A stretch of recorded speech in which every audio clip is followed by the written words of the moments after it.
This is the Sports Spotlight, presented by Park Avenue Stem Cell. Welcome to the show. I'm Michael Artsis. Thanks so much for joining us. I am so excited about our guest today.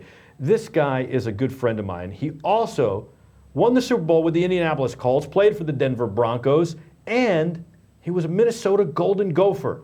Best of all, John Madden said he had the hardest hit he's ever seen. This is the story of Darrell Reid. And Darrell, thanks so much for joining us. You grew up in New Jersey, and you made it to Minnesota. You then made it to the NFL as an undrafted free agent. Take me through what draft day is like for an undrafted free agent, because you've played college football, you've had some success, you're playing in a great program, you're playing with guys who are going to go on to have amazing careers in the NFL, and you don't get drafted. You know, it's a lot of sayings, you know, out there that kind of fit that scenario, you know, like crawl before you walk, or, you know, sometimes you got to fall before you succeed, things like that.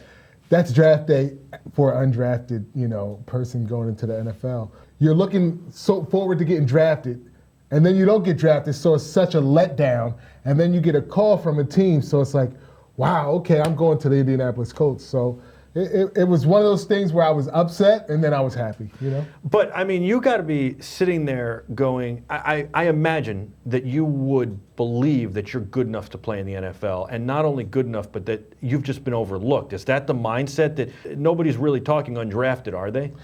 No, I mean, it was a possibility, but like you said, I think any player coming out of college, you just have a mindset that you are such a good player. Whether you are or you're not, you think in your mind you're a great player. So you're like, this guy got drafted, who's that? I'm better than him. So it works both ways, but it was a possibility. You know, my agent was, you know, all the way real with me, and he said, you know, it's a possibility you don't get drafted, and this is what would happen. But in my mind, I wanted to see my name come across the screen. Is there some part of it that's embarrassing when you don't get drafted, because you got all these people around you? Everybody knows, probably since you're 12, that you're going to play in the NFL. I wouldn't say it was embarrassing. You know, I was with my immediate family, my close family, and they loved me for me regardless. So for me, it wasn't embarrassing, but for me, it was like a letdown. Like, you know, it was almost like my ego was hurt. You grew up in New Jersey, Freehold. Home of the boss. I can never be the most famous from my hometown. Your mom and your grandmother raised you, right? But I mean, your grandmother was very instrumental. My grandfather, my mom's father, was very instrumental. He basically played the father figure in my life when I was growing up, and then I was raised by, you know, my family, my grandparents, my mother, obviously, you know, the community. The community they did a good job. They really helped out. But were you a little bit of a wild kid? I wasn't wild in the sense of, you know, like getting into like fights or things like that. I was more like a class clown. Like I was more of a not mischievous, more like a little bit of misbehaving. But it was just out of jokes. Like I was a big jokester, you know? So then you play basketball and you play football. When is it that you start excelling to the point where you start realizing that you might have a shot at this? See, for me, it was probably, it wasn't until I was in high school that my football skills really started to excel to the point. First off, basketball was my first love. You know, I was playing basketball probably since like 6, 7 years old. So basketball is my first love. I played AAU since I was like 12. I couldn't play football at a young age past 6th grade because I was too heavy. It was a weight limit. It was 140 pounds. I still remember to this day. I imagine you were taller. I don't imagine you were... It was just weight. Right. Weight is all that matters. So for my 7th and 8th grade, I didn't play football at all. And then when I was a freshman in high school is when I started to play again. So it was 2 years that I didn't play at all. And then, so you're in high school, you're excelling. What is it, your sophomore or junior year when scouts start talking to you and when you realize, wow, I might be able to go play in college? You know what? My sophomore year, it was like my first or second game, and it was on TV. We didn't have that good of a team, but the game was on TV. The commentator said on the broadcast, this guy's going to be a D1 player. And I was undersized. I was playing D tackle. But then my junior year, I moved to linebacker. And then I knew I was pretty good. And when did the Golden Gophers start calling? Actually, you almost went to Ohio State, didn't you? My senior year, I broke my hand in the first game. I missed 2 games, and so the rest of the season I had to play with a cast on. And when I broke my hand and had to miss those 2 games, it changed me as a player, and it really made me work a lot harder. Like, I missed playing so much. And my mindset when I came back was, nobody can stop me. So I could have went almost anywhere that I wanted to go my senior year because of that. I was playing with a cast on. Nobody could block me. Nobody could stop me. And I committed to Ohio State initially. Then the head coach got fired. And so I opened my visits back up. And Minnesota happened to be the first Big Ten school to start recruiting me. I wanted to go to a Big Ten school because I was a big, slow linebacker at the time. And so I said, well, let me check out Minnesota. And I went out there, and it was beautiful, and the people were super nice. So you go to University of Minnesota, great football program. Tony Dungy. They've got a great new football stadium. Tony Dungy comes out of there. And so you go there, and you're playing with guys like Marion Barber, Lawrence Maroney, and Thomas DePay. Yeah. And one guy in particular who's not a household name, but has a big impact on your career is a guy named Jack Brewer. And Jack told you something that would change your NFL career. Is that correct? Yeah, he actually told me after college when I was, undrafted and going into the NFL, he said, D, you got to do whatever you got to do to make the team. And I already had that mentality that I would do whatever I need to do to help the team win or wherever the team needed me. But he said, you should play special teams. And I was like, okay. I remember in high school, I hadn't played special teams that much in college, but I remember in high school playing special teams, and I was pretty good. I was always a big hitter. So I was like, yeah, let me get on special teams. But I was a lot bigger. I was a defensive lineman. A lot of defensive linemen weren't playing special teams in the NFL. So it was a different outlook, but it was great advice because, I went into my special teams coordinator's office, and I said, put me on special teams, and I played every game after that. Okay, so now you picked the Indianapolis Colts. You arrive in Indianapolis, and what's your experience like day one? Day one, first day, we're in the weight room. We're in the weight room working out. It's off season, so we're just in the weight room working out. First day, Peyton comes up to me in the weight room. He goes, "It's a pleasure to have you here. It's a pleasure to have you here." I'm like, pleasure to have me here. Like, you're Peyton Manning. I'm an undrafted free agent. I don't even know if I'm going to make the team. And he's saying, pleasure to have me here. Like, do you even know my name? Like, you know who I am? Like, but that's the kind of player he was. That's the type of organization it was. And that's the type of leader he truly was. From day one, he knew his role on that team. And the thing is, where maybe as an undrafted free agent, you might not have made the roster, right? You might not have. There's a good chance you wouldn't have. But because you're willing to play special teams and asking to play special teams, it almost opens up an opportunity for you, right? Yeah, actually, the first game, I remember my first game like it was yesterday.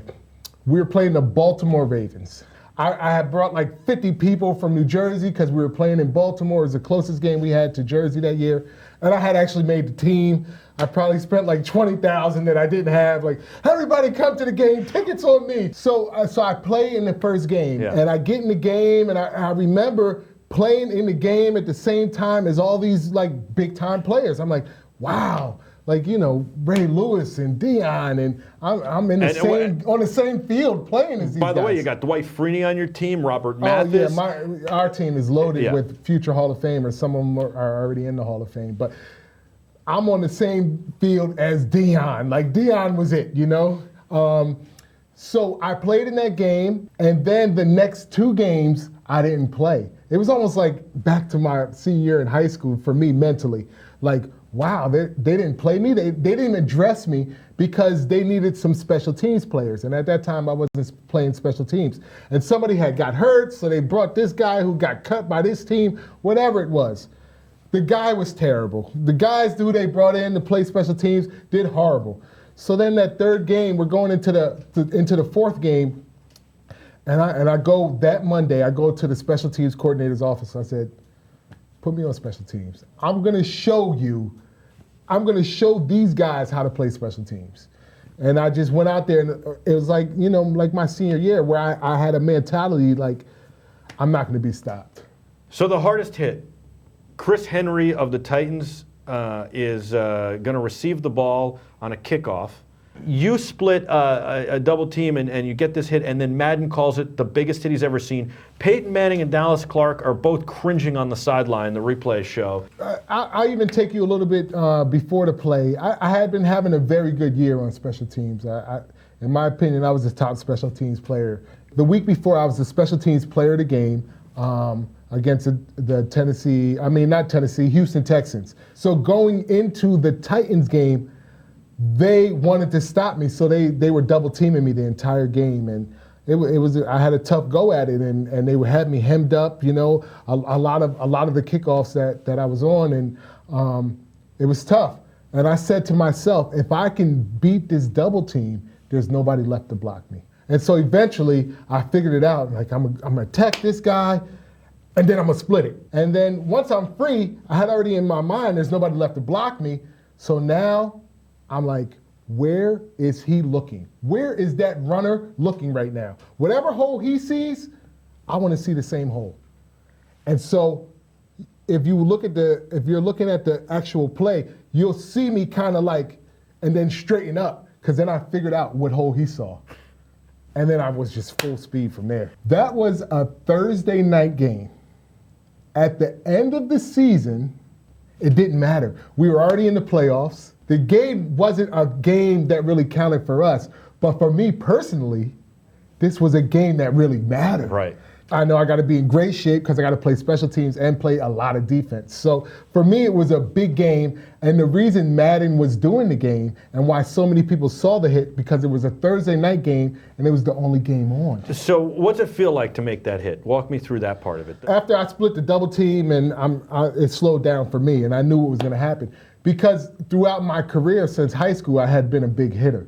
So I knew what it felt like to get big hits, and I knew how it lined up when I was about to get a big hit. You win the Super Bowl with the Colts. What's that experience like?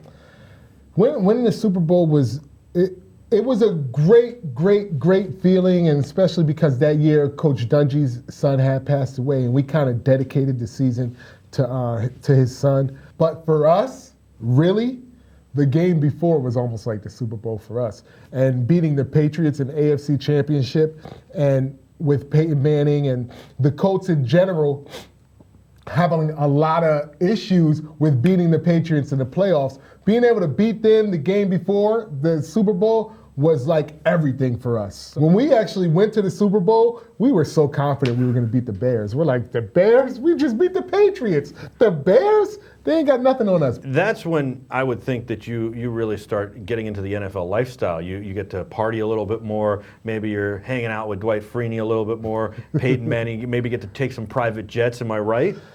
Yeah, that's kind of how it happened. I remember after we won the Super Bowl, NBA All-Star Weekend was in Las Vegas that year, and I just remember like going to a party. I went to like the Jordan party or something, and it was all like these like A-listers like that they wouldn't let in, and standing outside trying to get in. And I said, yeah, Darrell Reid, Indianapolis Colts Super Bowl champ. And they're like, oh, come on in. Who's with you? Come on in. So it really, you're on another level at that point. Like, you're so well respected. Sure. In so many different areas. Now you've won the Super Bowl with the Colts. You play a little bit more with them, a couple more seasons, and then you become a free agent, right? Right. And how do you wind up with the Broncos?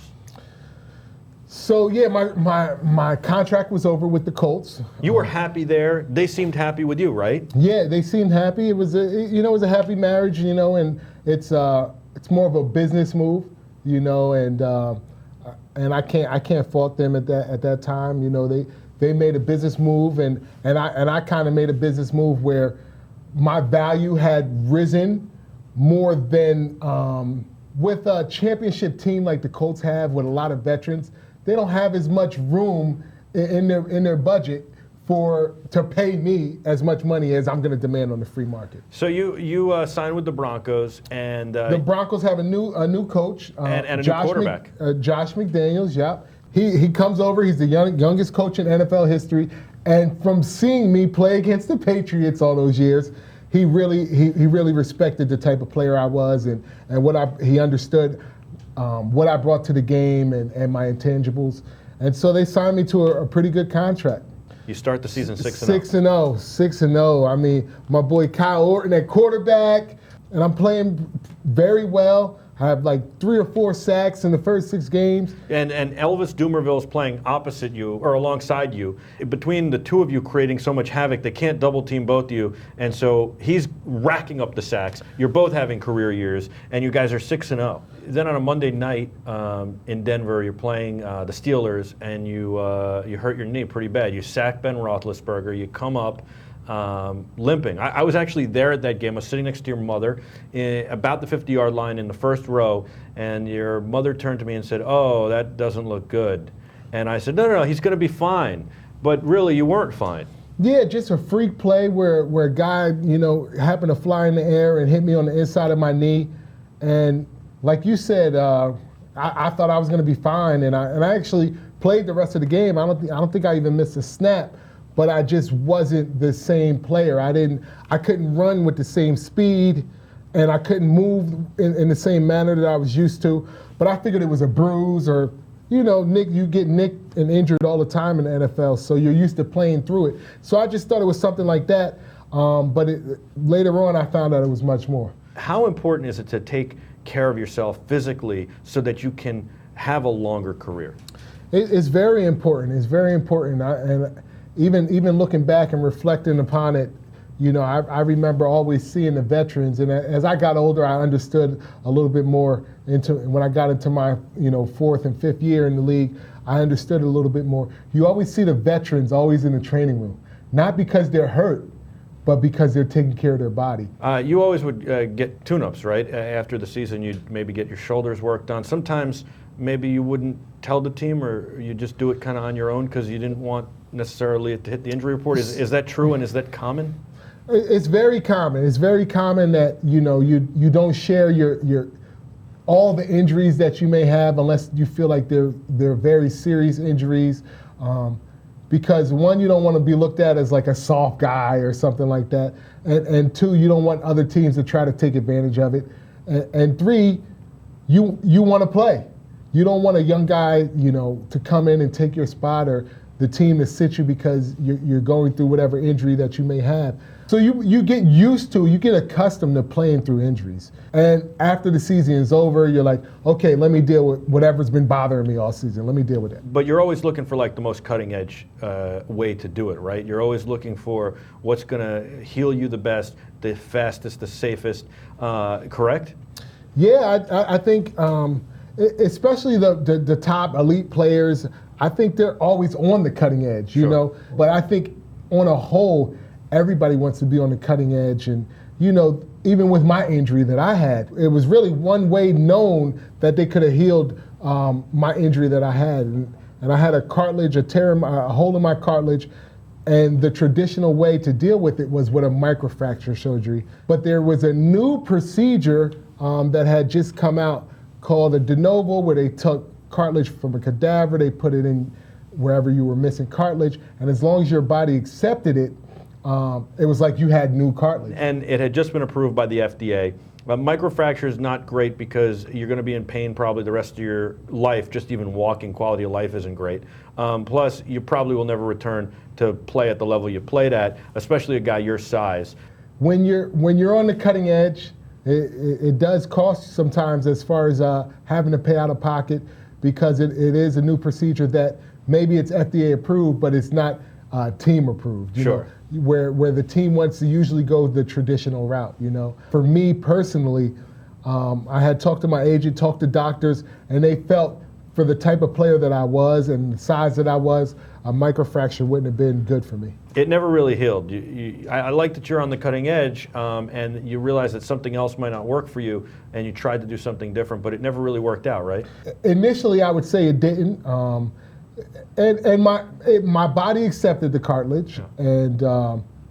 and some of it may have been me, maybe not following the doctor's orders like I should have been. And so a year later, I was rehabbing and it just didn't feel right. And so I went to see the doctor, and I guess one little part of the cartilage didn't stay down, so it was like flapping. And he said it's basically like walking with a rock in your shoe. Sure. And that's how it felt for me every step, but in my knee. So he went in, he snipped a little bit of the cartilage, and he ended up putting like 2 or 3 microfracture holes anyway. But today, my knee feels pretty good. You don't run though. I don't run, but it's not because it doesn't feel like I can't run. It's because I fear the feeling of when I was rehabbing, trying to run again. Right. And the pain that I felt when I had basically a rock in my knee. What are you doing these days? You got a lot of things going on business-wise and personally? Yeah. I'm the brand ambassador of a new nutritional company, Vivri. Really health conscious. One of the things that I learned in the NFL is how important your nutrition is. Actually, Dwight Freeney, he used to get his blood done every week, and based on his blood work, he would follow a certain diet plan the entire week. And I was young, I didn't understand the value, I didn't understand how important nutrition was to his success, and that's why he's still— health in general. And health in general, and that's why he's still playing today. It comes full circle. So you got the nutritional side, and then you have the taking care of your injuries or whatever nicks, whatever bruises you have. Freeney was always in the training room. Although he may have not had a major injury that was keeping him from playing, he was taking care of his body and trying to be at his optimum performance level each week. When you look back, can you believe it? Can you imagine? it must be unbelievable.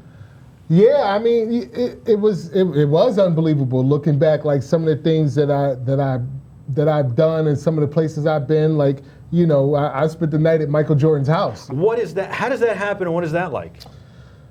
That was surreal. That was surreal. Like I was saying earlier, it's levels. Yeah. And I for me, the level we were talking about All-Star Weekend and going to Jordan's party and being able to get in. With Jordan, it's like another level. Like we take the private jet back to Chicago, and on the runway when we land, there's like 2 Range Rovers waiting already, and then they just escort us to the house, and dinner's waiting, and it was crazy. I want to thank you. We're going to take a quick break, and I've got a surprise for you. Welcome back to the program. Thanks so much for joining us. I think we've been having such an interesting conversation with my good friend Darrell Reid, who played for the Broncos and the Colts. D, I know you've had so many injuries in your career. Those hard hits not only hurt other guys, but they hurt the guy giving the hit. We've talked about that.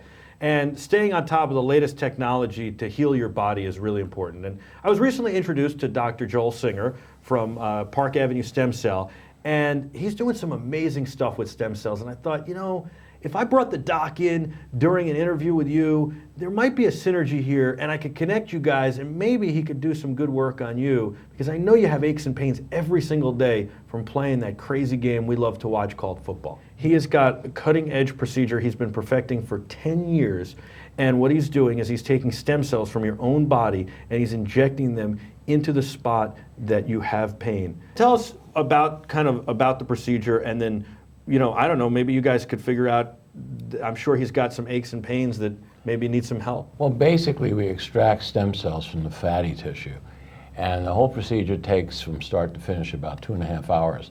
But the part that you participate in is the beginning, where we take the fat. In between, we're actually putting the fatty tissue through a procedure where we then extract the stem cells. That takes about another hour or so. And then we get you back to treat the area that that's bothering you. What's bothering you, by the way? What's not bothering me? Well, you had a career-ending knee injury. Right. You sacked Ben Roethlisberger on a Monday night in Denver against the Steelers. You came up limping. You played the rest of the season. You wound up getting surgery after the season. Surgery didn't really stick, and you've kind of been in pain ever since. That's your knee. You had both your shoulders scoped. One shoulder done, but they both bother me. Okay.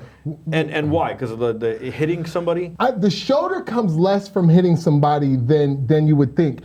The shoulder comes from more or less when you have a runner coming at you, and maybe you don't have the best angle on them, so you put your arm out to stop them, and they basically run through your arm. Oh. So if you're trying to arm tackle somebody, and so your arm ends up way back way further than it's supposed to go because you're trying to stop them. So you're using all your force to try to stop them, but maybe their force is more than your arm is. Oh, wow. So that's where I think most of the arm injuries come from, as opposed to being hit in the shoulder. When you hit somebody, do you immediately feel pain, or your adrenaline's so pumped that you don't feel it till after the game? As a football player, and I think most athletes, you're used to being nicked up or being bruised or going through small injuries, that you play through. So then when you have a major injury, if you can play through it, you don't necessarily know how big of an injury it is. A lot of the injuries that we go through affect us later on in life, where we may have not felt it our whole career, right. But then maybe 2-3 years after we're done playing,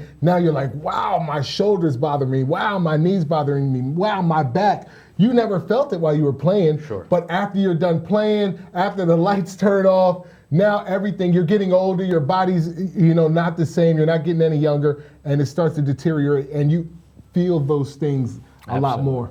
Well, yeah, as we age, we lose the capacity to heal ourselves. So if you have an injury that's still lingering from before, right. And it's still there, but maybe not that noticeable, as we get older, we lose that capability to restore that, for instance, a joint or ligament or whatever. So let's see if you'd be a candidate for stem cell. What hurts? You know what it is, at night, Yeah. when I go to sleep? Half the night I sleep on maybe my right side. Yeah. I don't ever sleep on my back. I don't think I've ever slept on my back. But half the night I sleep on my right side, the other half I sleep on my left side. And it's because I lay with kind of my arms stretched out underneath the pillow, and then I gotta switch. He looks so peaceful when he does that. Because my shoulder, and I guess it's both shoulders, because it doesn't matter which side I start on. Eventually, halfway through the night, I'm gonna switch because my shoulder starts to hurt. It wakes me up out of my sleep. Okay, so your shoulders hurt. What else? My knee is actually pretty good, although I don't run. So maybe my knee, if I actually attempted to run. You don't run because you can't run because it hurts too much, or you don't run because you don't feel you physically can, or you're afraid to? It's more of a fear at this point, a fear of, because when I first started to rehab from my initial knee operations, I had a lot of issues and a lot of pain, in my joint. So the fear of going through and having that pain again in my knee, or that pain returning as it was at that point, where it's not there now, I wouldn't want that. So I just avoid it. A guy who's big like you, who is so used to being able to run and do that, is it hard not to be able to run? I don't think it's healthy. I don't think it's healthy. It definitely takes away from the amount of exercise that I get. But sometimes I do the elliptical, as opposed to running. But you can't and even run with your pounding. nephew. No, I can't. Not too much. Maybe a couple jog steps. So Doc, what do you think? I'll tell you what we would do. First of all, I think we'd treat your shoulders, definitely. Okay. And we're going to treat the knees, and we're going to give the rest intravenously. Okay, now giving it intravenously does what, as opposed to going directly at a body part? Okay, it goes throughout your body and seeks out areas that are inflamed or damaged. Okay. So then they're going to go to those areas as well. Where do you extract it from? From wherever you have some extra fat. Where do you have some? Oh, yeah. Got a lot of that right now. That could be the most uncomfortable question ever asked on camera We'll find from it, don't anybody. worry about it. How do you think this is going to work on D? I think he's got an excellent chance of getting a very good result. It sounds to me like, that it's not that bad. If it was that bad, you wouldn't be able to lift your arm up or move your arm. But the pain is probably inflammatory, probably related to, damage inside the joint, damage in the ligament area, and that's going to get better. Is it just one injection or one time? One time and usually. Then how long do we wait until maybe we get another one, or how does that work? What I normally do is I'll see you, if we can, see you every month for about 2 or 3 months. Usually by the second or third month, we're going to see some progress. And if we don't, I give a booster shot. Okay. And if this works, whether it works with the booster or whatever, it should work, like his toe will stop hurting him for the rest of his life unless he... It pretty much heals the area, so Right. you're going back to a healed state, which means it's going to feel better, it's going to less pain, but it doesn't mean that if you I was bang gonna it say, again, sure, if he damages injure it. it again, it's not going to get injured. But if he re-damaged it, he could come back. Yeah, get another do it. shot. Yeah. The doctor's wife, Yoko, she went through the procedure, and she was able to go from not being able to barely walk for her knee to running. So I have hope for you. And this is the story that got me, that made me say, I got to hook Dee up with this doctor, because I know you haven't been able to run. And to me, that's something that's really sad.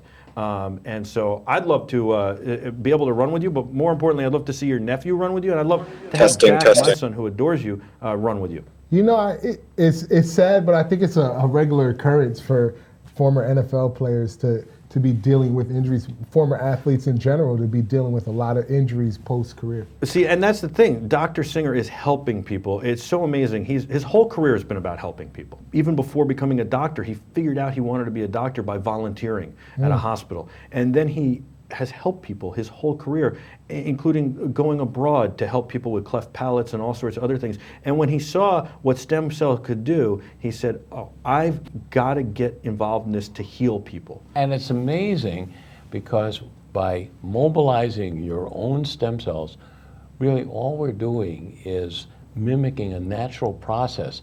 But as you get older, that natural process doesn't work as well. So now we're just enhancing that natural process to get you to heal in certain areas. You know, they actually examined the joints, shoulder joints. They did a biopsy in shoulder joints in people that had arthritis in the shoulder. They couldn't find any stem cells. Normally you have your own stem cells in the shoulder. Couldn't find any. The conclusion is you run out of them. You have a deficiency. We put them back in there again, and they start to grow. They keep growing. Wow, that's phenomenal. And they enhance, but also it makes the environment for healing much better. Wow.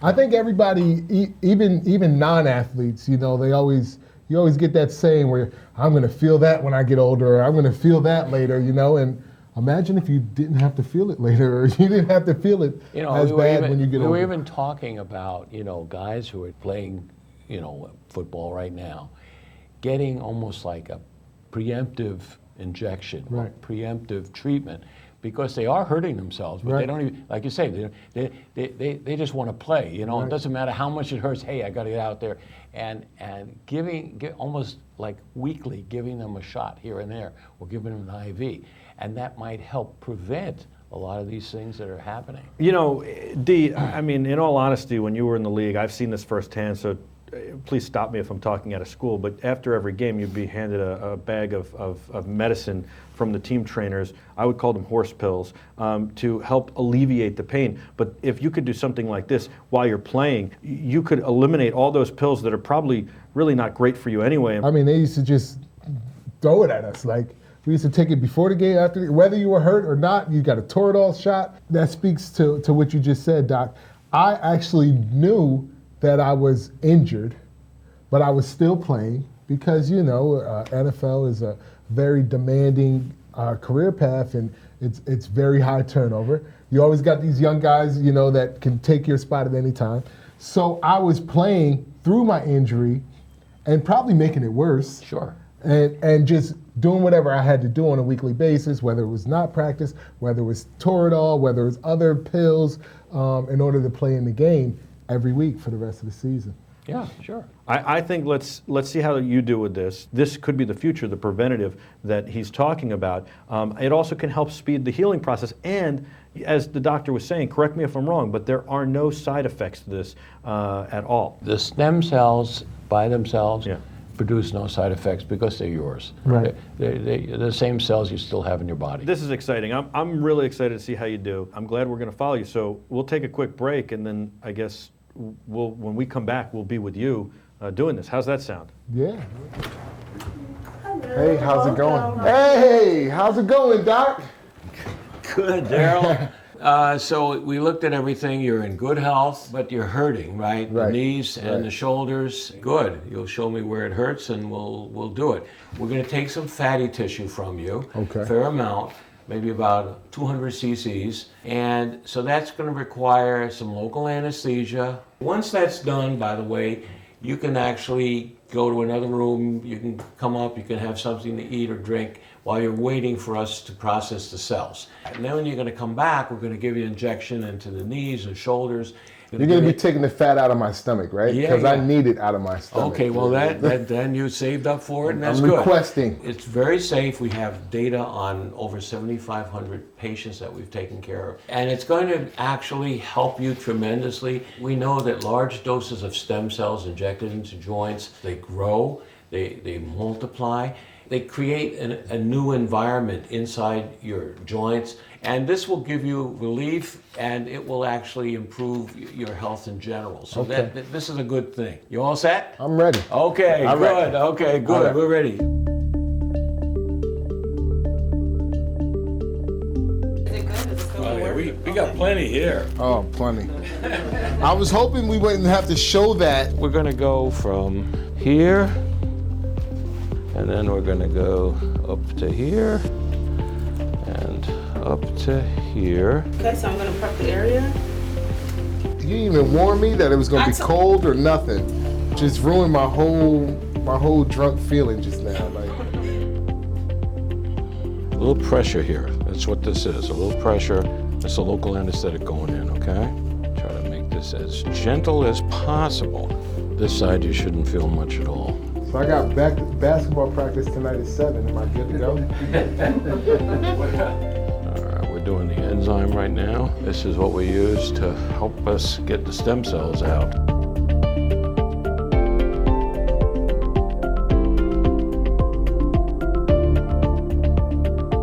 And we're getting some nice looking fat. Okay, So that's fat. that's fat. Hopefully I'll be down like 10 pounds today. We're doing a double dose. Normally we just get one syringe.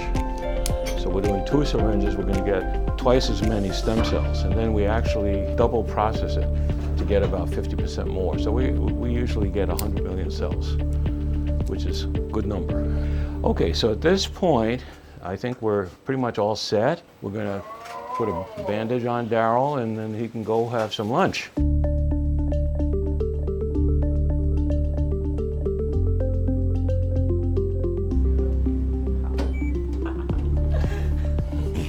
So that's what it looks like when we spin it down. See, the rest of that's excess liquid that we don't need, but there is part of that liquid that has actual stem cells in it. That has as many stem cells in it as a whole sample of bone marrow does.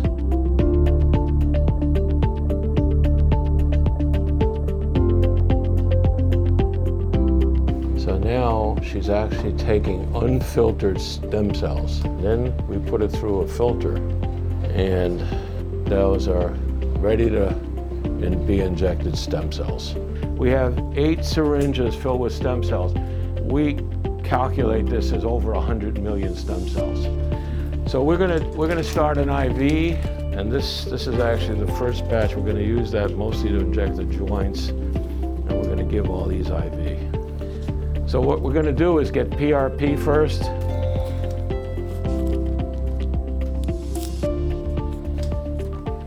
When we inject the joints, we're going to add the stem cells and the PRP at the same time. It works better that way. And what's this? Get the stem cells IV. Now we got to work on your knees. It shouldn't be too bad. You should be able to get in here. Is this where you get pain? Yeah. That's where I'm going to get into the joint.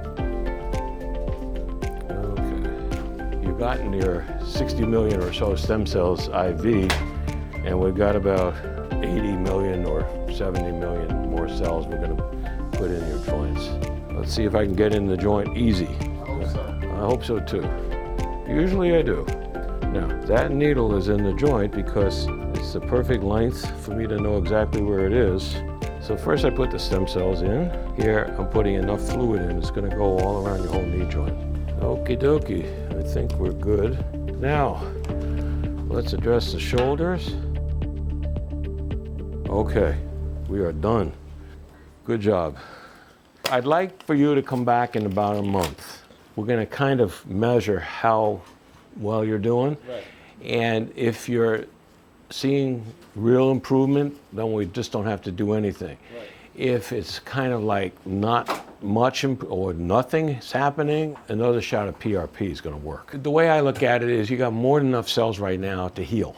Okay. But it does take time, usually sometime around, you get your maximum around a year. I'm certain that friends of yours or people you know that are still playing are getting stem cell shots just to keep them in the game, because a lot of it, a lot of injuries are not serious enough to require surgery or anything like that, but they hurt. Well, Doc, don't be surprised if I come back in a month and I got a line of guys like, listen, fix me too. Not too bad, not too bad, not too bad. We'll see when, 4 weeks, how I feel. He said I, feel a little bit more pain tomorrow when the numbness wears off, but especially if it does what it's supposed to do, definitely well worth it. This Sports Spotlight presented by Park Avenue Stem Cell. Visit parkavenuestemcell.com and stop living in pain. Call 844-903-7275. Welcome back to Sports Spotlight from Park Avenue, presented by Park Avenue Stem Cell. I'm Michael Artsis. I've got Darrell Reid in studio, Super Bowl champion, and of course, Dr. Singer from Park Avenue Stem Cell, parkavenuestemcell.com. So many of you have just watched the entire procedure that Darrell went through, including an interview.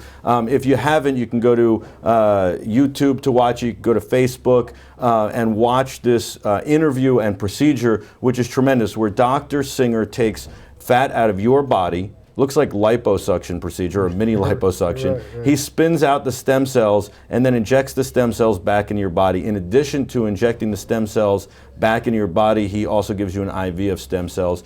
You're like, what, 4 to 6 weeks away from out of the procedure, is that correct? About 6 weeks. 6 weeks to the day. And how did the procedure work out for you? How are you feeling so far? I mean, so far so good. I feel like really good. I noticed some small changes right away. Mm-hmm. Some small changes. Like what? The first thing I noticed, probably because after the procedure, there's some healing up that your body needs to do, and so during that phase, you're like, okay, I'm a little sore, things like that. But probably 3 days out, my big toe, I've always had, like, from an old turf toe injury that I had while I was playing, my big toe always, like, bothered me and felt like it needed to be cracked all the time.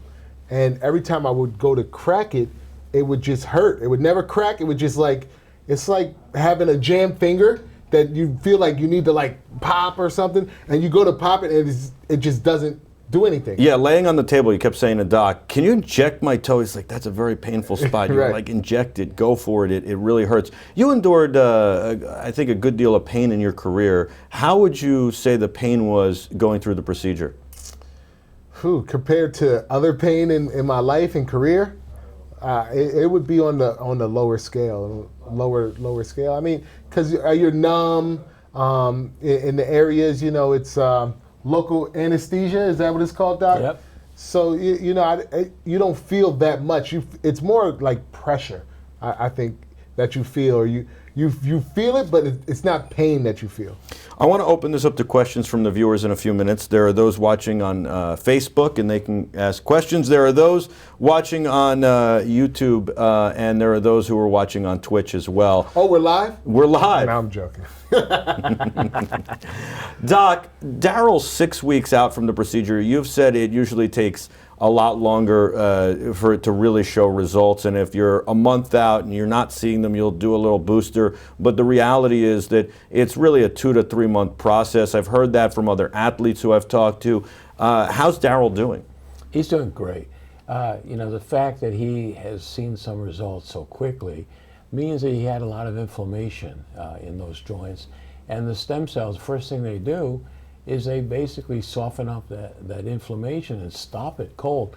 So now the inside of his joints, his shoulders and his knees, no longer inflamed.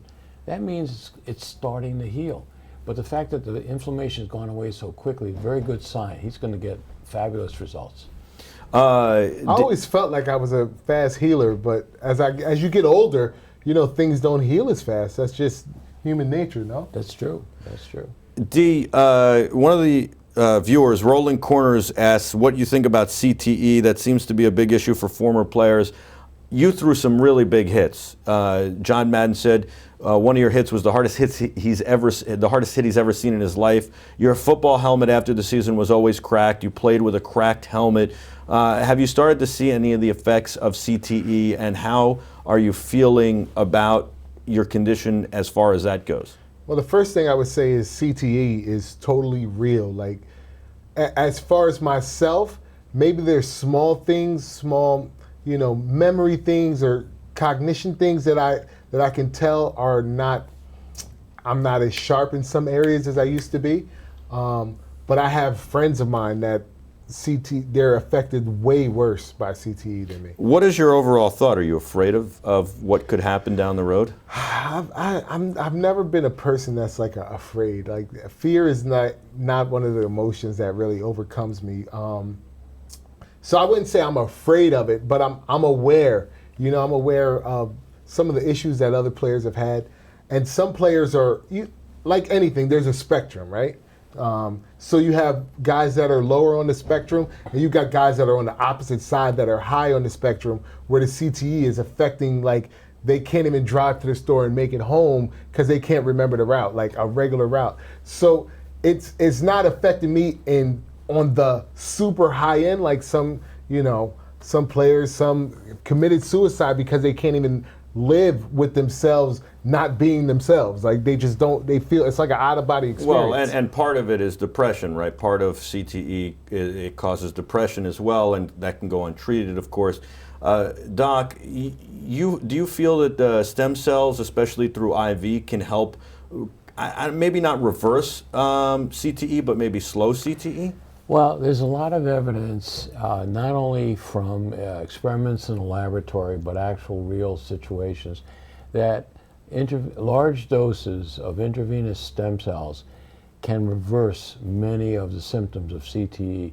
And I think if we treat it early enough in the game, there's a very good chance we can prevent the chronic damage that occurs. And, very interestingly, a colleague of mine, we have a project going on with concussion and using intravenous stem cells. So before he started that project, he was required under the research that we do to actually do an experiment in the lab. And he took laboratory rats, and you can give them a concussion. There's a special way of doing it. And it's a measured shot in the head. And if you take a rat that had a concussion, you turn him over. Instead of it taking 23 seconds to turn back over, it takes 1 minute and 23 seconds. Adds an extra minute to his turnover time. They have a way of measuring that. If you give him stem cells intravenously, it goes back to normal right away. And then they went even further and examined the brains of the rats that were given a concussion. And contrary to what everybody thinks, that there's no physical damage from a concussion, in the rats, there is microscopic physical damage. Every time they got hit in the head, they get microscopic damage in that spot.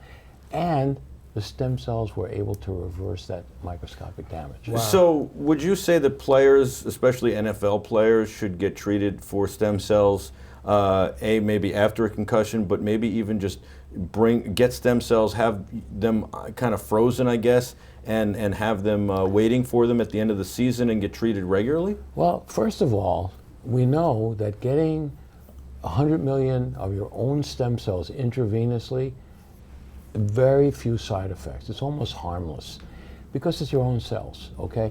So we know that the risk of any kind of harm is practically zero. So if the benefit could be that we can actually reverse the effects of concussion, why not? What's the harm? In other words, we got guys out there getting hit in the head in every single sport you can think of where there's any kind of contact. And at the end of the day, these individuals have this post-concussion or the CTE syndrome. What's wrong with giving them a dose of their own stem cells? They should add it to the protocol. Yeah. Because now they know a guy gets a concussion, he comes out the game, he has a concussion protocol that he has to follow and has to be able to pass to in order to play again. That should be inserted right there. So you, now that you've done this, are 100% behind it? Well, I don't know the research like doctors. I don't mean it with concussions. I just mean in general. Now that you're seeing for results for your body Yeah. and your pain and your muscles and different repairs, definitely.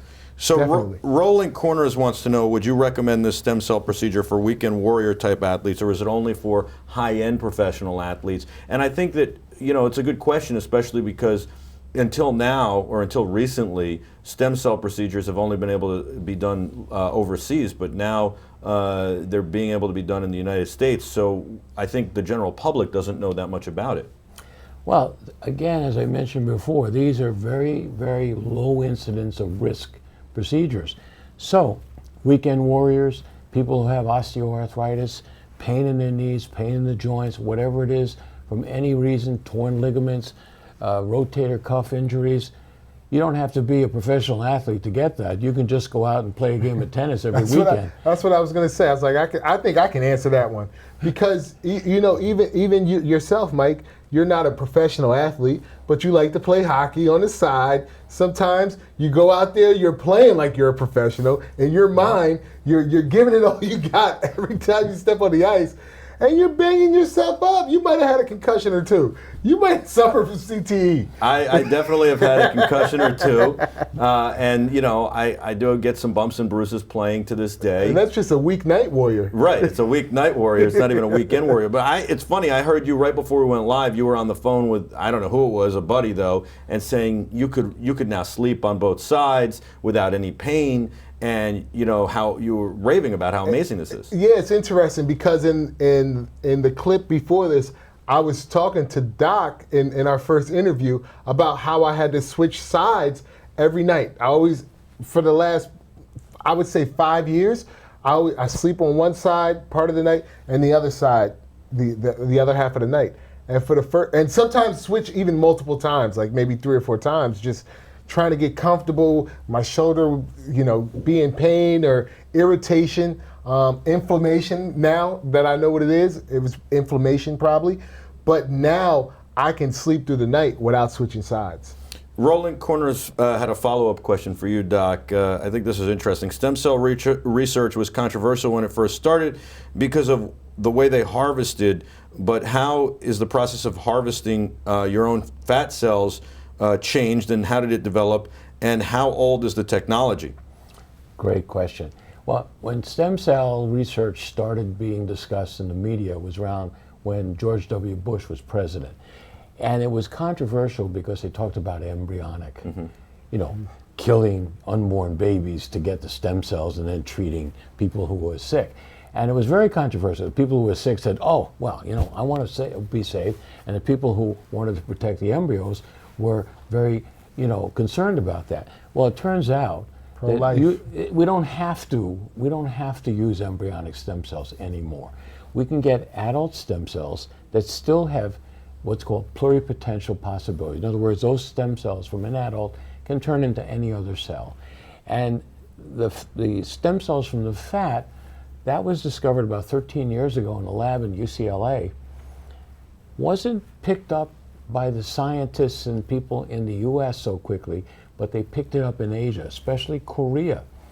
And I've met Dr. Lee, who's from Seoul, Korea. He's a very innovative guy. He came up with the machinery and the technique that I use, and that revolutionized, in my mind, extracting adult stem cells from people, because the fat is very easily accessible. We used to think of bone marrow as a source of stem cells, as the only source of stem cells.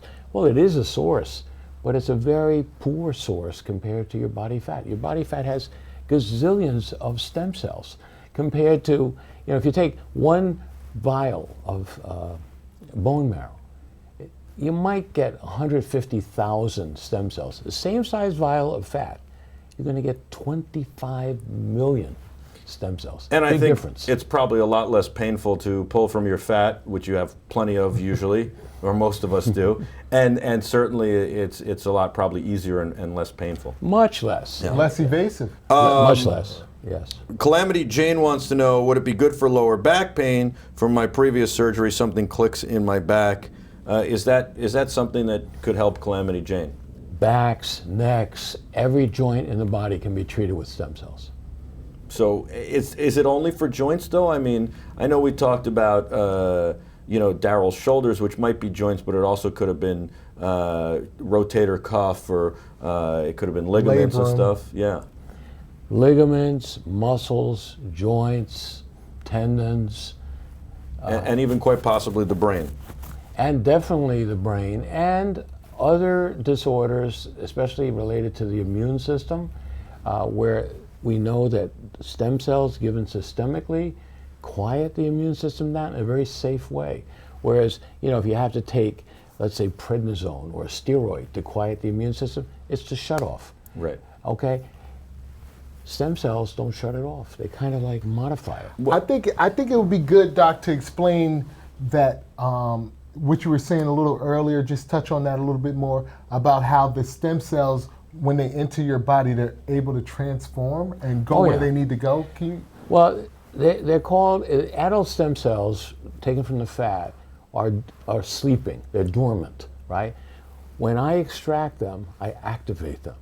They then, when I is that through spinning them? Well, or some kind of whatever the technological process is? Separating them using an enzyme from the fatty tissue, then spinning it down, and then washing them 3 times and filtering 3 times to make sure we have a pure sample of stem cells without large particles or anything like that. That can be injected both intravenously and directly into a joint. Now, when they get injected, let's say it's an inflamed joint, the first thing they do is they quiet down the inflammation. Stem cells produce something like around 127 growth factors. These are very useful in dealing with inflammation, but also helping things heal. Once they establish themselves in the joint, now you have a situation where the inflammation is no longer an issue.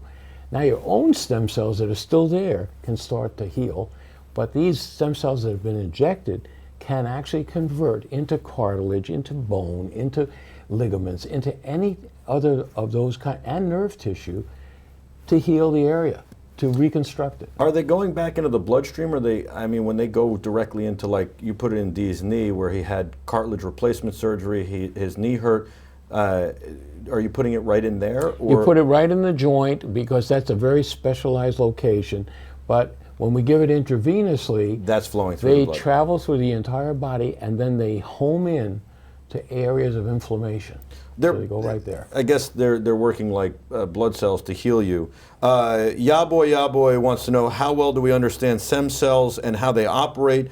Could there be a potential risk? Is there any side effects other than, we talked about this the first time during the interview, other than the potential risks of any kind of medical procedure with infection and all that.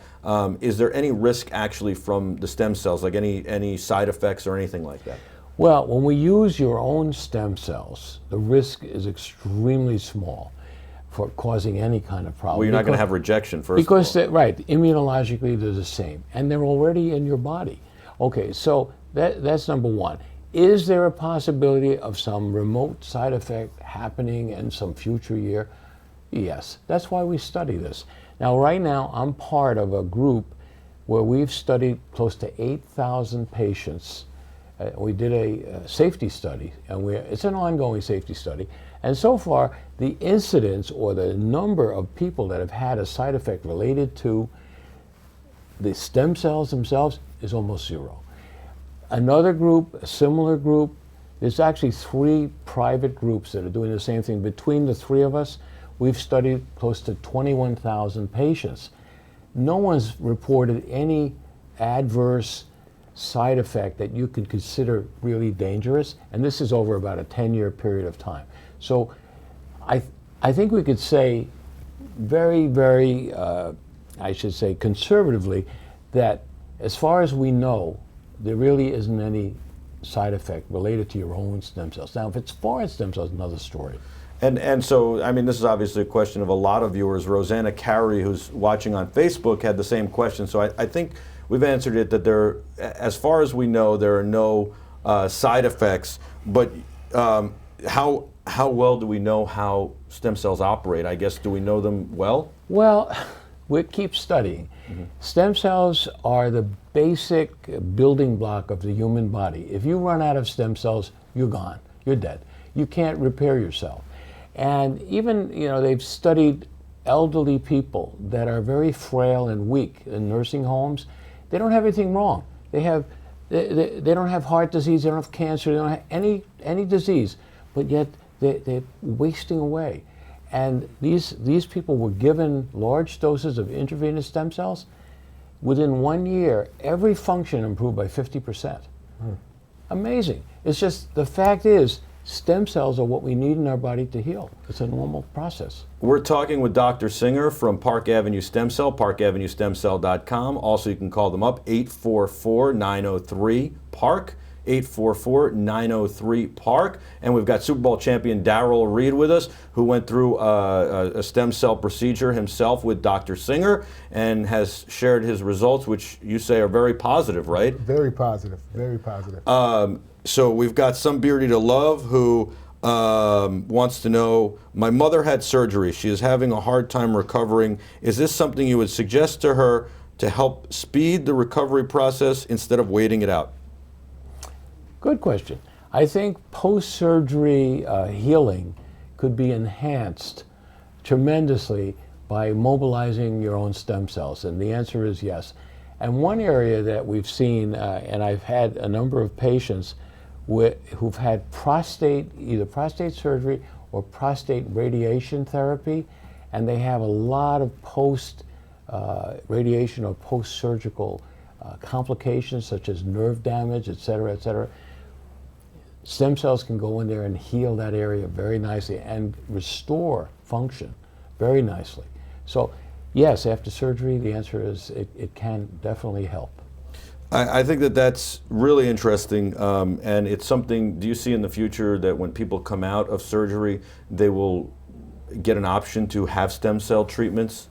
I think stem cells are going to be part of routine medicine very soon, and we're going to be using your own cells or similar products to treat practically every disease that's been treated by pharmaceutical agents. Is that something that the pharmaceutical companies and the lobby are going to fight against and are fighting against?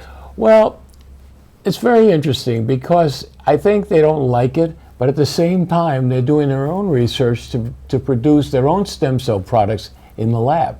And those are going to be drug-like stem cell products and very expensive, extremely expensive. So they're not necessarily scared. And foreign. It's not your They're own not stem cells. necessarily scared of it. They're maybe embracing the idea of it. Is that correct? Yeah, but they want it. They want it their way, rather than me using your own cells, which a pharmaceutical company cannot patent.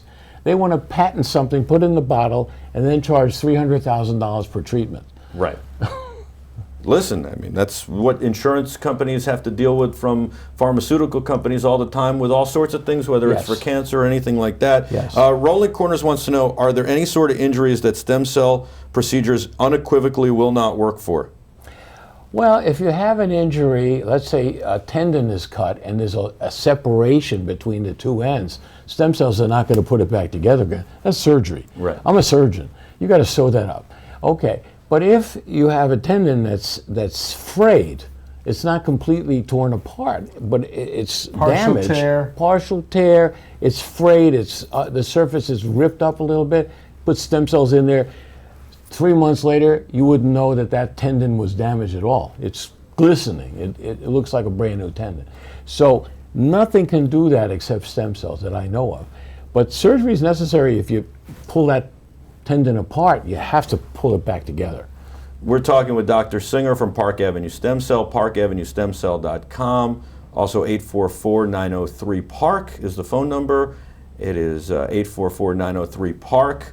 I got Darrell Reid here. He's a Super Bowl champion, gone through a stem cell procedure himself with Dr. Singer. Amazing. Doctor, let me ask you a quick question before I ask Darrell some more. Standard operating procedure in the future. Standard operating procedure. That's for the right. docs, yeah.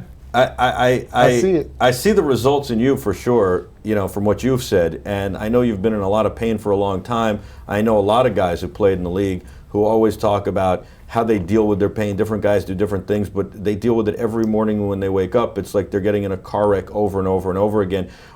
I have two questions. One is, what about if let's say you're Joe Namath's age, right? Like, I know a lot of guys like John Schmidt, who played center for Joe Namath. Joe Namath has trouble walking. Guys like Harry Carson, who are a little bit younger, have trouble with CTE and some pain. Bruce Harper, New York Jet, has a lot of pain, and the list goes on and on. Terry Bradshaw suffers very much all the time. What are your thoughts about guys who have now had this pain for 20, 30 years?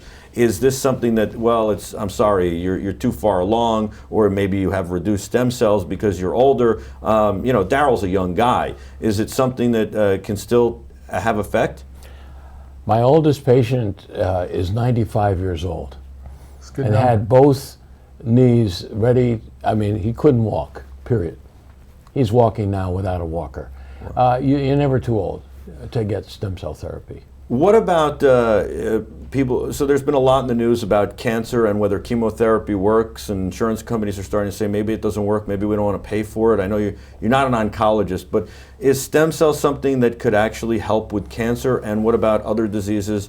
Well, cancer and stem cells are not a direct relationship, but there are ways where stem cells can be used to treat cancer, and there's plenty of research going on right now. So the answer is stem cells will involve themselves in practically everything in medicine before you know it. And presumably if they work to help speed the healing process, if you have to have surgery to have a tumor removed or something, I would imagine that's a good case for using stem cells to help fight cancer, because you're helping the recovery, which also can often be hard, especially when your immune system is compromised. What about patients who have diseases like MS? My mother suffers from MS. There's a slew of other autoimmune diseases and neurological diseases. Do we think that stem cells can help in those cases? Well, I've been doing some investigation with stem cells and autoimmune disease. There's no question you can reduce the immune response and reduce and it's called modulate the immune system. And when you do that, many of these autoimmune diseases get better. I have many patients with MS. They tell me their energy level has improved, their strength has improved. They're now getting off of their MS drugs, which are mostly immune shut-off drugs. They shut off the immune system. And the answer is yes. Lupus, MS, scleroderma, Still's disease, you name it, chronic eczema, respond to stem cell treatment. As far as neurologic is concerned, I have many patients who have suffered stroke. And there's a study that I've seen it myself, with stroke victims actually start regaining function. But the most amazing study is the one they did out in Stanford University. They did direct injections right in the brain of stroke victims. They suddenly started walking and talking within weeks. Wow. The neurosurgeon couldn't believe the results, and they're doing now a second study with a larger group. But the answer is we don't even know the answer. That's the answer. It's too early to know the answer, but it's worth trying, and there are studies being done, and it'd be interesting to see the results of the second study. I think that's wonderful. Joseph Kachi has a great question over on Facebook. Can stem cells help people with lung diseases like emphysema or COPD? COPD is an inflammatory process of the lungs, and there's damage with scar tissue. People can't breathe. The small bronchi are damaged. The answer is yes. You give a shot, intravenous stem cells, the first place it goes, it populates the lung.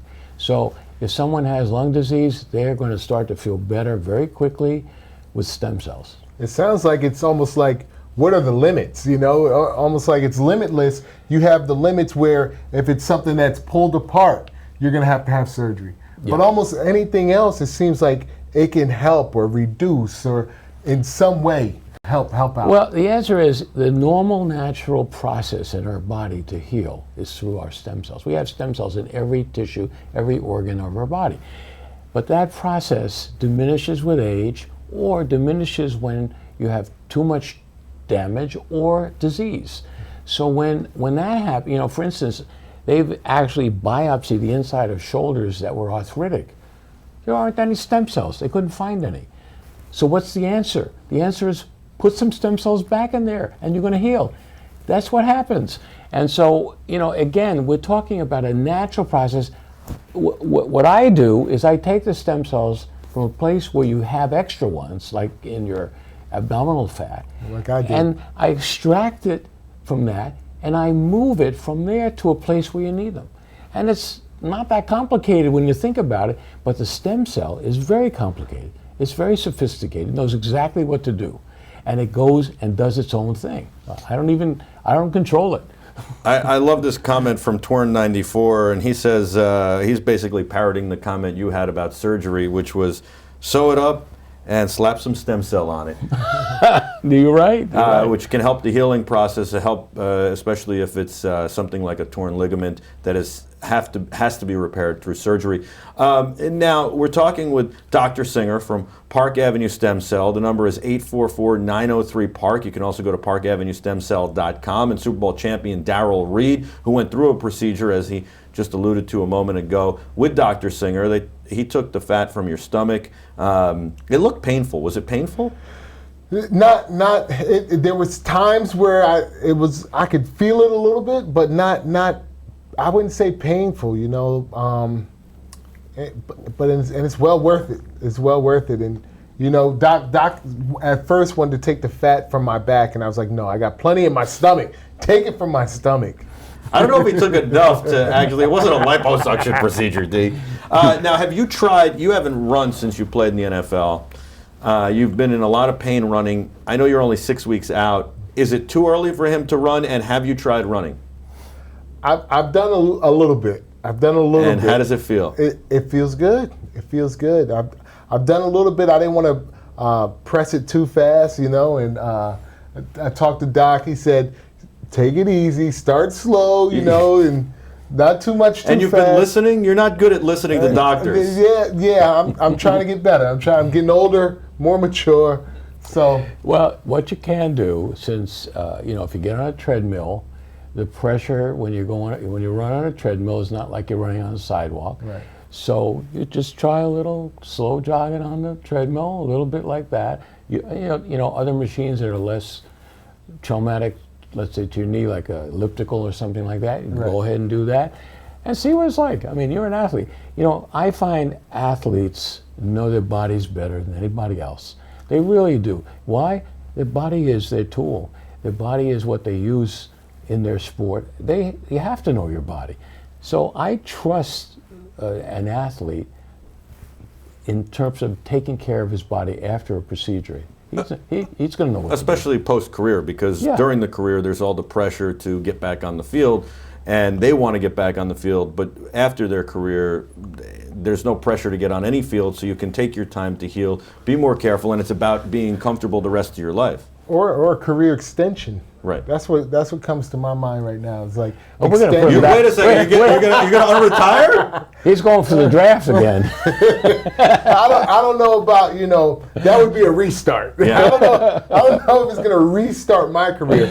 But I think current players, whether they're young or old, can extend their careers. Because from the moment you start playing football, you're dealing with some types of injuries, nicks, bruises, inflammation, and you just get used to playing with it. As an athlete, you got to play, So through high school, college, and then in the professionals, you're dealing with things. And what I wanted to ask you is, so because of my knee injury, my gait probably is different. Like I had to change the way I walk to keep the pressure off of the area that was bothering me. What about something like that? Would I need the rehab or something to try to get back to my natural gait? Well, rehab is a good thing. After stem cells, I actually advocate going to rehab and having physical therapy, especially with someone that's a sports physical therapist, someone who understands athletics and knows what you need. Yeah. It's a great idea. Because you get used to not moving your body in that way anymore. So it's a great idea because you do have to relearn some things. You made a point, and it's a very good point. Athletes are constantly banging themselves up. So I thought to myself, I said, you know what? Why don't we establish a routine for professional athletes, they could. I'm not trying to promote myself. They could come into any doctor's office that does this sort of thing. They could come to me too, and we could extract some stem cells. Let's say nothing wrong right now. They're okay, but they're just starting their career. They're young. They're in their early 20s, whatever. Put that stuff on ice. I can store that forever. Okay. Now they come in 2 years later, a year later, and they bust up their knee. Bingo, we're ready to order their cells, give them a shot in the knee, and boom. And instead of having surgery or having a cast or something like that puts them out of the season, right. They get a shot. 6 weeks later, they can start running again, and they might be back in action very quickly. That's a career extension. Career extension, That's but what you're also now they're not trying to force themselves to play, and in the background is this thing called pain. Oh, that hurts like hell, and I can't do that. I can't. Wait a minute, if I do that, I'm going to hurt myself. No, the pain's gone. Hey, they can perform better. Right. Dr. Joel Singer from Park Avenue Stem Cell, Darrell Reid, Super Bowl champion, had a procedure from the doctor. ParkAvenueStemCell.com. It's also 844-903-PARK. Linda Margie has a great question. What is the longevity? Actually, two great questions. What is the longevity of this procedure? I'm a physical therapist. So what is the longevity of this procedure? Well, the answer is I don't know the answer, okay? Because we can restore your joint back to almost normal. Let's say 87% of normal. Okay, now if you go ahead and do the same thing over again that caused the damage in the first place, I can't tell you how long that joint's going to last. And so if you abuse it or you jump on it or you crash on it or you get a hit constantly, it may require another injection. Let's say instead of lasting 10 years like in an ordinary citizen, an athlete, it might only last 3 years. So you get another shot instead of an operation. And can it, her question was, can it replace can it avoid joint replacement? Yes. The answer is, I think probably not in every case, but in many cases. And joint replacement, 11 million are done every year in the United States. It's a big industry.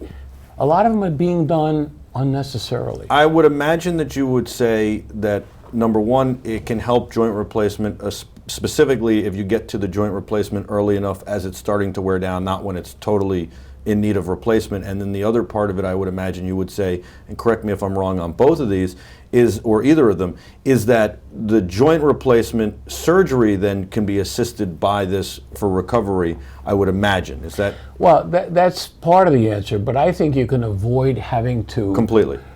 have a joint replacement. In some cases, now sometimes the joint is so bad, it's shot. You got to get rid of it. But I think that maybe 1/3 of the time that's true. The other 2/3 of the time you can actually get joint restoration with stem cells that can avoid having to have a joint replacement, which is not necessarily a cure-all.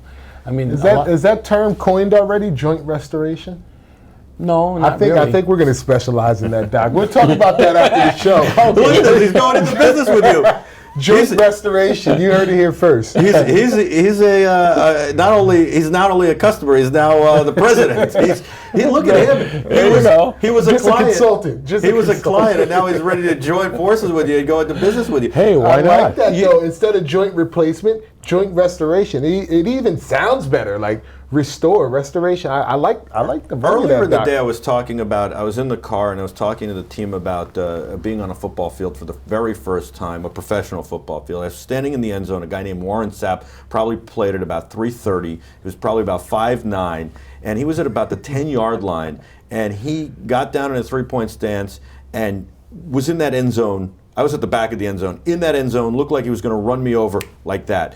The amount of pressure, and then he stopped like that. It was unbelievable, and how fast he was. Being a defensive end and linebacker, the stopping and starting and the immediate acceleration is what's incredible. And I was starting to think the amount of pressure that these athletes must put on their joints and their bones and their legs is got to be ridiculous. Yes, yeah, it is. Yeah, they got the show that does all the the pounds per sports science. Yeah, sports science, and you'd be like, what? That's like the comparisons, because it's hard to put it into perspective until like sports science shows you like the amount of pressure, in certain or the ability to stop on a dime and change direction. Those things, the amount of force being used on every play in the NFL or in professional sports or the Olympics or. Almost any sport. Amazing. You're using your body in a way that's extraordinary, and therefore you're putting stresses and strains that are extraordinary on. By the way, Torrin writes, XFL is coming. Are you ready to make a comeback there? I don't think, maybe I'll coach, I think I'd be a good coach. I don't think as a Head player. coach? Is that what you'd want? Head coach or a defensive coordinator or what? I could run the whole show. I could run the whole show. There you go. He's partnering with you, and he's going to be a head coach in the XFL. Linda, I'm not sure about this question. I'm going to say what I think it is. Correct me if I'm wrong. Thank you for your great questions to everybody, including Linda, who's got a couple here. 87% of the population is excellent. And winds up paying, who pays for it? So I guess the question is who pays for the stem cell procedure? And she's saying maybe the expense can keep most people from it. Is it an expensive procedure, and is it something that I know that right now insurance companies don't recognize it, even though it can. You're saying it can replace something very expensive like joint replacement. Is that something that you think will change in the future? Why isn't it covered? Well, insurance companies don't cover everything anyway. A brand new drug comes about. In fact, I don't remember the name of the drug, but there's a new pharmaceutical agent that can cure up to 96% hepatitis C, which was incurable before. Sure. Right? That drug is not covered by most insurances and costs about, you need 4 treatments and they cost about $12,000 each. That's $48,000 out of your pocket. Better rob a bank. Yeah, and there's another drug, Optivo, which is also can add years to your life if you have stage 4 cancer, and that's not covered by insurance, and that's $53,000 a treatment, and usually you have to have 2 or 3 treatments. So insurance coverage is a tricky thing.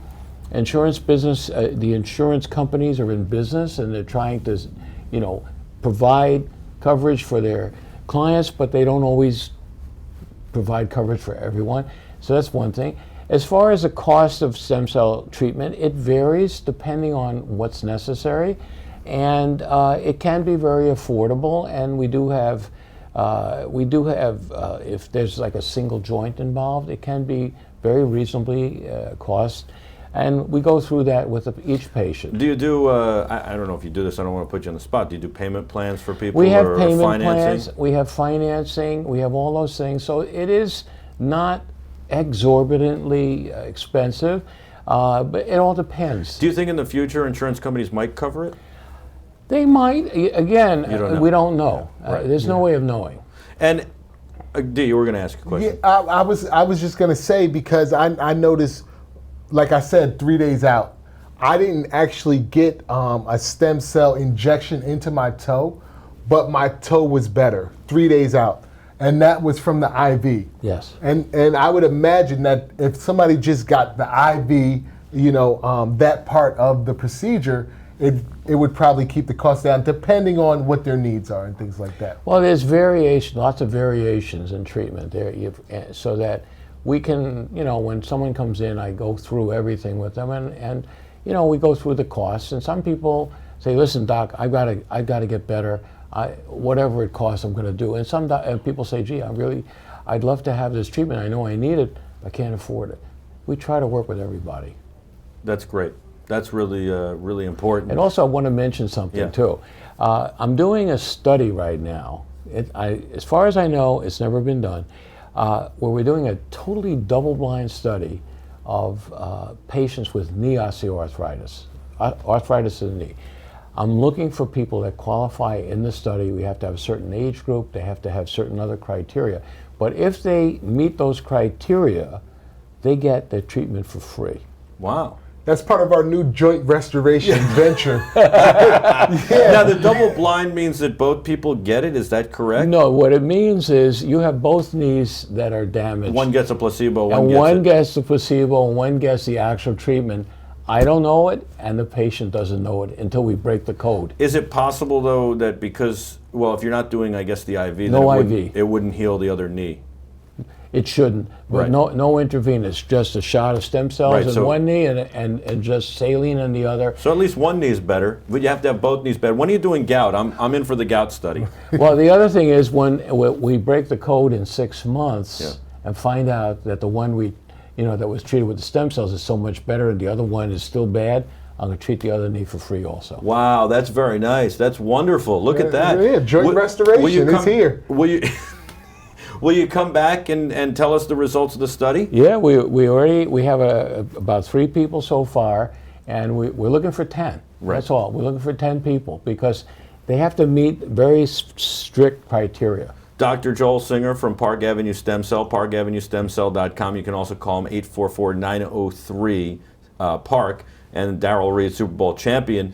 Do you think that this will be used to help burn victims or in an ER? Because I'm thinking about, I don't know how I got onto this, but I just was thinking about burn victims. And that the first 24 hours is really important, the first 48 hours is really important. And, they're badly damaged.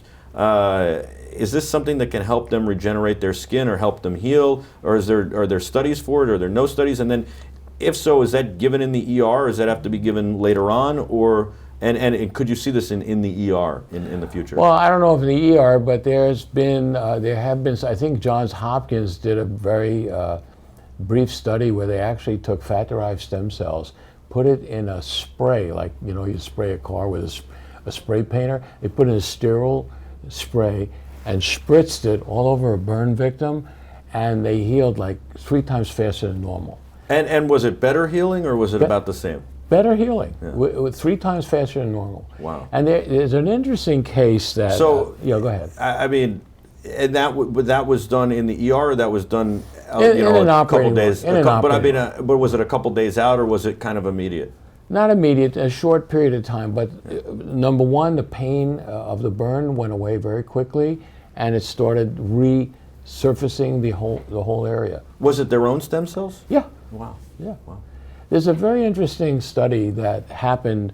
There was a famous fire in a nightclub in Boston. Yes, in the 70s, I believe. It was even earlier than that. Okay. I forgot what it was called. It was a nightclub fire. It changed all of, I forget the name of it as well, but it changed all the rules for code, crowd control and fire code and all sorts of stuff like that. It was a terrible thing. It was a very closed space. And all the doors were locked from the outside, so people couldn't get out. And the reason why, it was something about the way they charged people money to be there. They wanted them all to go out one exit so they could keep track of people, something like that. Anyway, the burn victims were treated at that time mostly in the Boston hospital. The Coconut Grove in 1942. The Coconut Grove. Anyway, in that fire, there was a young boy that literally, practically 97% of his body was burned.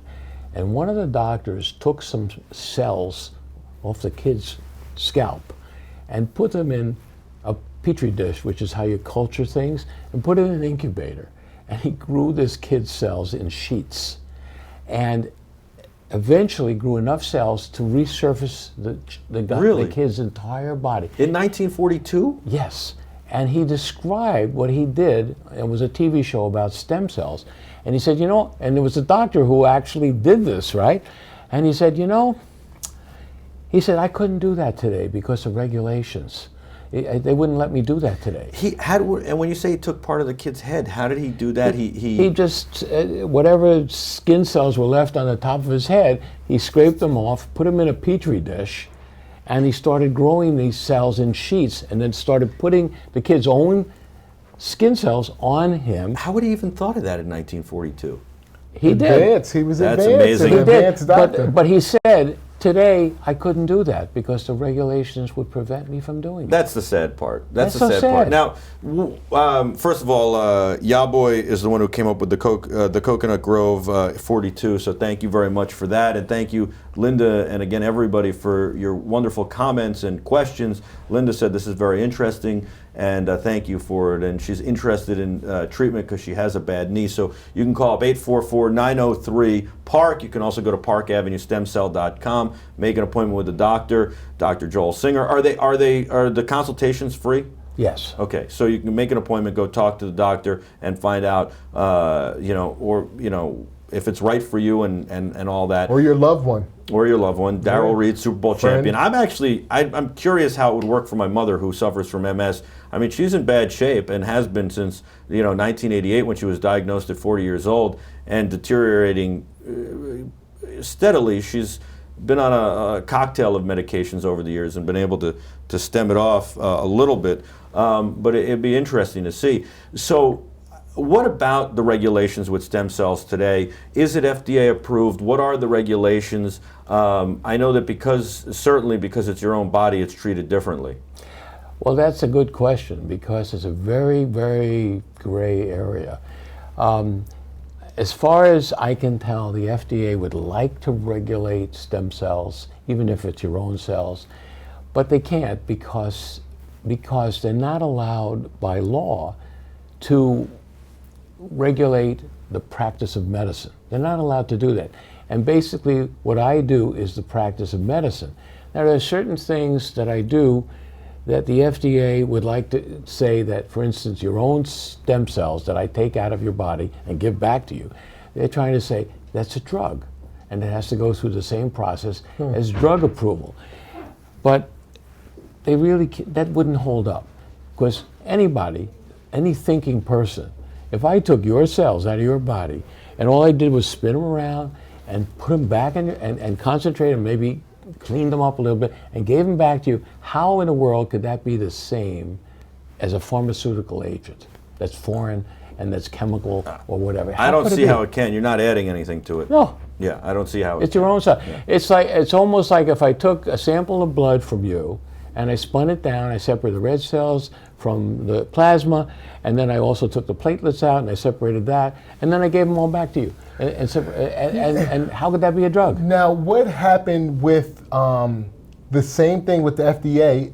And because that's how it started with the plasma, with the PRP injections. Yeah. Well, FDA has approved PRP. So they ended up approving but they didn't it. used to have it approved because it had just been approved. So Darrell had his cartilage replacement, and I don't know why, but there was something where it had just been approved to get PRP injections, which you did right after your surgery. Well, So PRP is an approved, but here's the thing. You see, when surgeons operate on patients, especially plastic surgeons, which I am, we take tissue from one part of your body, put it in another part. We've been doing that for 150 years. Right. Since when, if I take, let's say, a skin graft from one part of your body and I make part of your esophagus out of that skin, since when is that something the FDA should regulate?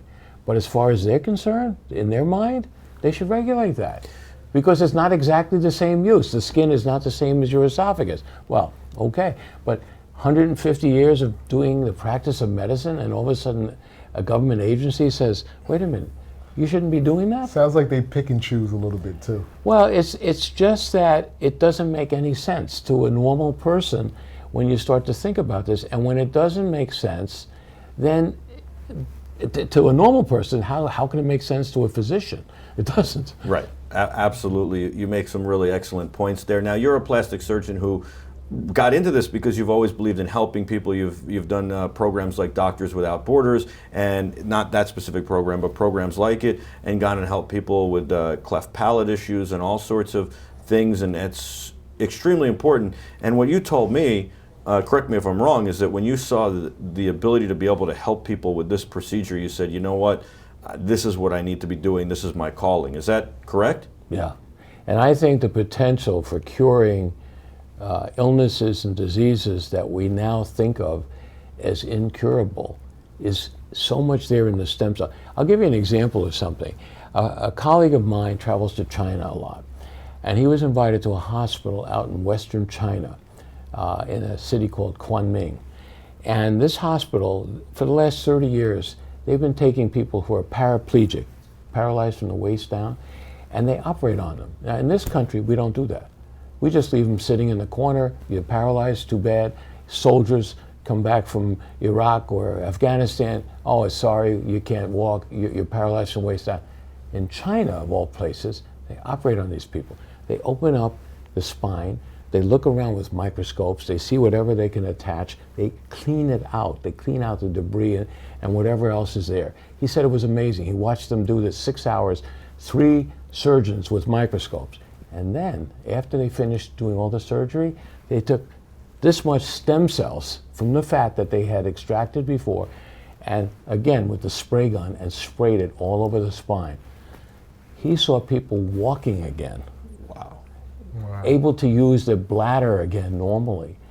Nerve function coming back. He went back to California, that's where he lives, and he practiced. He called up his friend who's a neurosurgeon. He said, you wouldn't believe what I saw in China. He told him all about it. He said, can we do that here? Can you set it up in a... He said, well, I'm sorry to tell you that it's not the standard of care in the United States.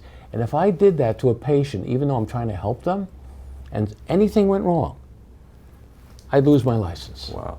Imagine, that's the craziness going on in this world, that we can't even do something we know could help somebody who is so sadly paralyzed, and they're doing it in China of all places. Give me a break. You bring up two interesting, you said two things that really struck me. One is nerves, because I know nerve damage, nerves are one of the slowest cells to regrow themselves. And then you also said something about cartilage. And as far as I know, cartilage does not grow back or repair itself. So you telling me, number one, that nerves will repair faster, and cartilage would be able to repair itself? Yes. Wow. They've done, you know what they've done? They've done study, well, you can actually biopsy the cartilage and see how much thicker it is. That's hard to do in a person. But they've done MRIs on people that have had stem cell treatment to the knee, and they do this thing called a volumetric MRI. You can actually see the volume of, or measure the volume of cartilage, triples the volume of cartilage within about a year. Triples. That's I by could have MRI. had a different procedure. You could have. Yeah, instead of cartilage replacement. Instead Well, of cartilage replacement, well, cartilage so- restoration. Well, so hold on. So Darrell had a huge chunk missing in his cartilage. You're saying that by getting stem cells, it would have regrown in that area that it was missing. Not only thicker, it would have regrown. Well, here's what happens, and we don't even know the answer. If you put stem cells into a joint that's damaged and inflamed, now you change the entire environment. Now you have a joint that's no longer inflamed, okay? Your own stem cells can come back to life and start healing that area. But also the stem cells we put into that joint start changing into the cells that are needed to heal. So they change into cartilage cells. Are there doctors that are skeptical of this? Of course. Why? Well, let me give an example. Penicillin was invented in 1929, okay, by a British guy. One of your guys on the internet can look it up. Anyway, 1929 it was invented. Wasn't it Salk? Jonas Salk? No. Was that with an F. I'll remember Okay. his name in a minute. Got to get the brain working faster. But anyway, British doctor in England discovered penicillin in 1929. It wasn't until right near the end of World War II, 1947, that it was used. Everyone knew about it. Physicians knew, oh, this great antibiotic. Nobody used it. I don't trust it. I don't know what the side effects are. I don't know whether it's going to work. When they started using it during the war, it was in such short supply because they didn't make enough of it. They had to recycle it. I don't want to tell you on television how they did that, but they gave it to a person and they recycled it and gave it back to the person. Anyway, how many years is 1947 to 1929? It's what? It's almost 20 years. It's 18 years. Almost 18 years before it was adopted. Give me a break. Physicians are very slow, very, very slow to change. Alexander Fleming. That's right. Thank you very much. Thank you very much, Lost Poet. And thank you for watching. Rosanna Carey said thank you. That's very nice. A couple of good questions from Rosanna. So do you think that there's anything from the drug companies inhibiting the doctors? Like, is there any messaging from drug companies that says that or is it just that they so rely on what they do that with the drug companies? Or like you said, it's just, it takes a while? It's a gray area of medicine right now. And because it's a gray area, many physicians shy away from it. They're afraid of it. Number one. Number two, the regulators who can't figure out exactly how to regulate this use tactics that are scary, okay? They use whatever they can by regulation, but they can't come into a doctor's office and say, wait a minute, you can't do a surgical procedure like this. They can't do it. So they go around it in different ways. Now, you have to be very careful. Listen, I understand the regulators, and I'm not trying to say anything negative about them. They're doing their job, okay? They're trying to protect the public. But It's a very important job. It's an important job. And I would say most of the time, what they do is great, and what they do is well. But we have this idea about some of these regulations, for instance, FDA in this country, that the FDA protects the public so much, and it's not necessarily a good idea, because what they end up doing is stifling innovation, okay? In Europe, it takes 2 years to approve a drug, the equivalent of the FDA in Europe, in England, France, Germany, what have you, okay? It takes 5 to 8 years in the United States. Why should there be such a difference? More hands in the pot, you know. Well, more hands in the pot, but also the regulations are such that in the United States you have to prove it works. Right. Okay? In Europe, you just have to prove whatever the safety factors are. Whether it works or not is up to the physician and the patient. That's the way they do it in Europe. Here in the United States, the regulators say, no, we want to prove it works, so it takes another 5 years to get a drug, and then, by the way, you still don't know if it works until you let it out in the whole population. When you look into the future, do you see this as being the elixir we've all been looking for to live forever, to make us younger? Because I'd like to live forever, quite frankly. So, and I know that we're already extending life. Is it possible to extend it even further with this? Alexa, stop. It's the point of live TV. I said the word. Anyway. Well, I think that. Oh, yeah. Anyway, I think that that there's a potential here, and I think I'd like to see us reach that potential. For instance, right now, if your kidneys are damaged, and you need a kidney transplant, it's not an easy thing to find a match and everything else. In the future, we're going to be able to take a structure that looks like a kidney, put it in a soup of your own stem cells, these stem cell generators that can reproduce stem cells, and pull it out, and it's going to be a functioning kidney that you can transplant back in your own body. You're going to be able to do that with bones and eyeballs and you name it, and restore parts of our body that we couldn't do before. And that's the future. But I've seen some of these experiments now. I've seen where they take a cow's heart, they take all the cells out, and they put it in a soup of human stem cells.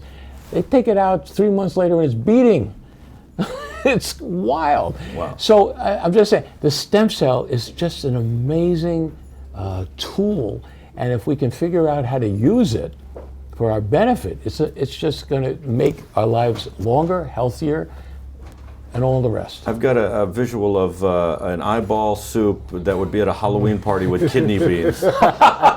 And maybe kidneys. Dr. Singer, thank you so much. You can find out more, 844-903-PARK, also parkavenuestemcell.com. He's Dr. Joel Singer from Park Avenue Stem Cell. This is Darrell Reid, Super Bowl champion.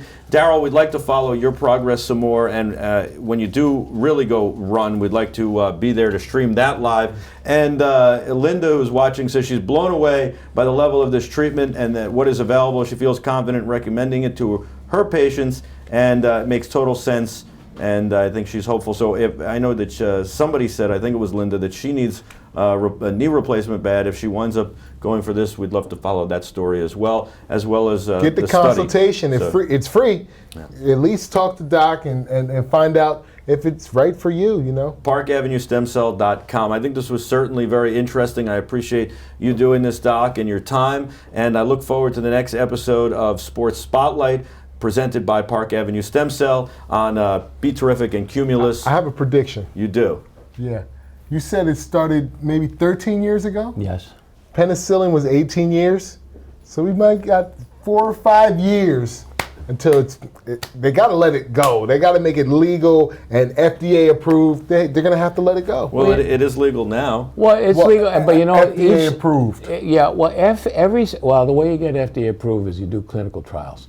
That's number one. Number two, state of Texas, under the right to try law, passed a law to allow stem cell clinics just like mine to be perfectly legal, okay, in the state of Texas. That's because Governor Perry had stem cell treatments to treat his back. And he was an advocate for it, but there were many other advocates in the state legislature. They passed it as part of the right to try law, which exists in about 38 states in this country. Right to try is where, if you're sick and there's a drug that still hasn't been approved by the FDA, you have the right to try it. Opdivo is a good example of that, right? Yeah. My grandmother did Opdivo, Yeah. and it wasn't necessarily approved yet, but it was her decision, whether she was willing to try that. Yeah, right to try law, good thing, I think. The right to try law is a good thing, and I think we all should always discuss trying things and always look for answers and look for the next thing. Thank you so much, Joseph Kachi, who says this was a great interview and very informative. Thank you both, Dr. Joel Singer, Park Avenue Stem Cell, parkavenuestemcell.com, and my good friend Darrell Reid, Super Bowl champion. Sleeps better at night. Sleeps way better at night. Wow. He's on the road to recovery, feeling good, 6 weeks out. We'll check in with him soon. There you go, joint restoration. To the old me. And Jarvis Green will be on the next episode of Sports Spotlight. We'll find out what he's doing in the food preparation business. That is awesome. It's going to be unbelievable. You can find out more on ABC's Facebook page and, of course, on Be Terrific. Thanks so much for watching. Thank you all for commenting, and thank you all for your questions. Until next time, I'm Michael Artsis. Be terrific.